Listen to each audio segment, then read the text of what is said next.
Hi எல்லாம் என்ன பண்ணுறீங்க? வாங்க என்னோடய ஸ்டைலில் வந்து இட்லி சாம்பார் வைக்கலாம். எப்படி வைக்கிறது சொல்கிறேன்னு பாருங்கள். ஃபஸ்ட்டு வந்து துவரம் பருப்பு இருக்கு இல்லைங்களா, அதை அடுப்பில் குக்கரில் வச்சிடலாம். மொத்தமாக குக்கரில் செய்ய போகிறோம். அப்புறம் அதில் வந்து கொஞ்சமாக மஞ்சள் தூள் போட்டுக்கலாம். அதுக்கப்புறம் பார்த்திங்கன்னா சீரகம் போட்டுக்கலாம் கொஞ்சமாக. நான் 2 பேருக்கு செய்கிறேங்கிறதுனால கம்மியாக தான் செய்கிறேன். எப்படி செய்ய போகிறேன்னு பார்த்திங்கன்னா, எல்லாமே குக்கர்லேயே வச்சு தாளித்து ஊற்றுறது மட்டும் தனியாக வானலில் வச்சு தாளித்து ஊற்ற போகிறேன். அப்புறம் இதில் பூண்டு, சின்ன வெங்காயம், அப்புறம் பார்த்திங்கன்னா தக்காளி, அதை 3த்தையும் மிக்ஸ் பண்ணிக்கலாம். மிக்ஸ் பண்ணிவிட்டு அதுக்கப்புறம் கட் பண்ணி வச்சுருக்க வெஜிடபிள் இருக்குது இல்லைங்களா, இட்லி சாம்பாருக்கு தகுந்த மாதிரி நீங்கள் வெஜிடபிள் கட் பண்ணிக்கோங்க. உருளைக்கிழங்கு, அப்புறம் முருங்கைக்காய், அப்புறம் கத்திரிக்காய், அப்புறம் பரங்கிக்காய், பழுத்த பரங்கிக்காய் வந்து போட்டுக்கிட்டிங்கன்னா நல்லா திக்னஸ் கொடுக்கும்.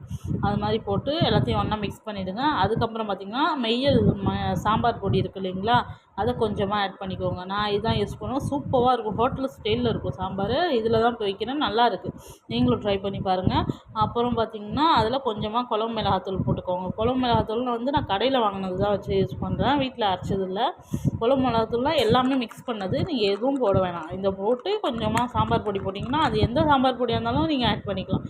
சூப்பராக இருக்கும். நீங்கள் ட்ரை பண்ணி பாருங்கள். நான் சொன்ன மெத்தடில் எல்லாமே மிக்ஸ் பண்ணி கொஞ்சமாக உப்பு போட்டு குக்கர் போட்டு மூடிடலாம். குக்கர் விசில் போட்டு ஒரு சைடில் பார்த்திங்கன்னா பாப்பாவுக்கு சத்து மாவு கஞ்சி வைக்கிறேன். ஏன்னா நைட்டில் பசிக்குது, அவள் சாப்பிட மாட்டேங்கிறா. அதனால் நைட்டில் சத்து மாவு கஞ்சி கொடுத்தா சாப்பிடுவாள். இப்போ பருப்பு எல்லாம் வெந்துடுச்சு. காய்கறி எல்லாம் பருப்பு எல்லாத்தையும் போட்டு மசிஞ்சு வச்சாச்சு. தண்ணி எடுத்து தனியாக வச்சுருக்கேன். அதில் வந்து எப்போவும் நீங்கள் வந்து இட்லி சாம்பார் வச்சிங்கன்னா கெட்டு போகாமல் இருக்கிறது கொஞ்சமாக புளி ஊற்றிக்கோங்க. புளி ரொம்ப திக்னஸாக ஊற்றக்கூடாது, கொஞ்சமாக லைட்டாக, அது நமக்கு தேவையான அளவுக்கு ஊற்றிக்கோங்க.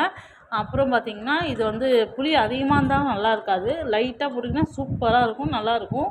அப்புறம் அது தாளிக்கிறதுக்கு வந்து கடுகு, வெங்காயம், அப்புறம் வெந்தயம், கொஞ்சமாக பெருஞ்சீரகம் போட்டு தாளிக்கலாம். ஒரு சைடில் பார்த்திங்கன்னா இட்லி வேக வைக்கிறதுக்கு தண்ணி வச்சுருக்கேன். அது இட்லி ஊற்றணும் வேறு ஒரு சைடில். அப்புறம் நீங்கள் வந்து சின்ன வெங்காயம் சாம்பார், இட்லி சாம்பார், நார்மல் சாம்பார்னாவே சின்ன வெங்காயம் போட்டிங்கன்னா சூப்பராக இருக்கும். இதுக்கு வந்து தாளிக்க என்னென்னு பார்த்திங்கன்னா, கொஞ்சமாக மிக்சிங்கில் உள்ள பெருஞ்சீரகமும் வெந்தயமும் கொஞ்சமாக கடுகு போட்டுக்கலாம். அதுக்கப்புறம் பார்த்திங்கன்னா வெங்காயம், பட்டை மிளகாய், கருவேப்பிலை, அதை போட்டு நல்லா நம்ம வந்து மிக்ஸ் பண்ணிக்கலாம். அது பொன்னிறமாக ஆகி வரணும். அது வரைக்கும் நம்ம வந்து அதை ஃப்ளேமில் போட்டு நல்லா வதக்கணும்.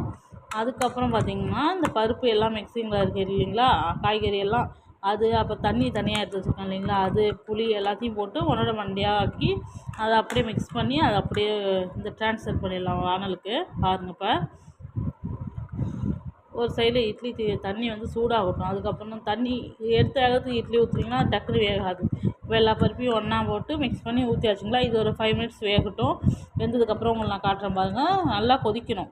ஏன்னா புளி ஊற்றிருக்கோம்ல, அது வந்து புளி கொதிச்ச வாடை அடிக்காது, ஒரு மாதிரியாக ஸ்மெல் வரும். அதனால் கொதிச்சதுக்கப்புறம் பார்த்திங்கன்னா அந்த ஸ்மெல் வராது. பாருங்கள், நல்லா கொதிச்சு திக்காகிடுச்சிங்களா.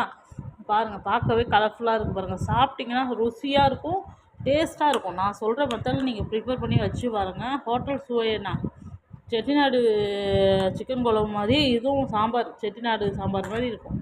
சூப்பராக இருக்கும். ஆனால் இந்த மிளகாத்தூள் வந்து குழம்பு மிளகாத்தூள் நல்லா காரமாக இருக்குது. நான் கொஞ்சமாக யூஸ் பண்ணிக்கிறோம். ஆனால் பாருங்கள் எவ்வளோ சூப்பராக இருக்குது பாருங்கள். பார்க்கவே வந்து கலர்ஃபுல்லாக இருக்குது பாருங்கள். சாம்பார்னால் இப்படி தான் இருக்கணும். நீங்கள் சுட சுட வச்சு சாப்பிட்டு பாருங்கள். பிடிச்சிருந்தா லைக் பண்ணுங்கள், சப்ஸ்கிரைப்